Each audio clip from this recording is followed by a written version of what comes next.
Di salên dawîn de Rojava Tirkiye bi çend dozên mezin hatibû dagirtin. Piştî ku eşkere bû ku polîs, dozger û dadgerên ku di van dozan de peyvîrdarên girêdayî cemaata Fethullah Gülen'in hemû doz ji nû ve hatibûn destpêkirin û kesên girtî jî tev de hatibûn berdan.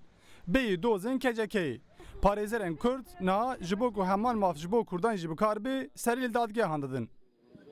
2007'den sonra Divê ji bo hemû dozên ku ji 2007 bi şûn de destpêkirinê li jineyek pêava kirin. Hemû dozger û dadgerên van dozan dibinê gumanên mezin dane.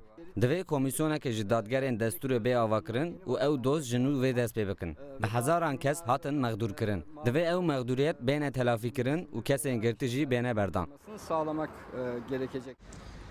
Beriya derbeyê hin delîl derketibûn ku dozên weke Ergenekon, Balyoz, Şike, İbdace û KCK'yê bi xefkên cemaata Fethullah Gülen bi rêve çûne. Piştî vê jî bêyî KCK'yê hemû doz ji nû ve hatibûn destpêkirin. Tevî ku hikûmet jî niha vê yekê teqez dike, dozên li hemberî Kurdan berdewam in û hîna jî bi hezaran Kurd di girtîgehan de ne. İlk aşamadan yani ilk Ji asta ewil dest pêke hetanî hukmê dawî hemû polîs, dozger, dadwerên dozên KCK niha yan girtîne yan jî reviyanê derve. Hatiye tespîtkirin ku hemû belge û dokümanên dozên mezin bi fermana cemaatê hatine çêkirin û sexte ne. Li gorî 311 Kanûna Dadgehên Cezayî divê ew doz ji nû ve dest pê bikin. Ew maf tenê ji bo Kurdan nayîbkaranîn. sadece o dönem itibariyle Kürtler yararlanamadı. Kanûnên Tirkiye ji bo mînakên wiha fermana telafîkirina mağduriyatan dide û dihêle ku doz ji nû ve bêne destpêkirin.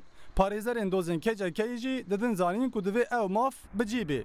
Lê eger ku ew cihêkarî neyê jêbirin wê serî li dadgeha mafê mirovan Ewropa jî bidin. Tenê bi sernavê KCK'yê zêdetirî 10,000 kes hatibû girtin û bi salan di girtîgehan de mabûn. Li gorî pisporan ger ku ji bo zelalkirina encamê van dozan li jineyek neyê avakirin wê ev encam hem li qada navnetewî serê Tirkiye bêşînin û hem jî wê li hundir bibin sedema neheqiyên giran. Rawîn Stêrk, Rûdaw, Stenbol.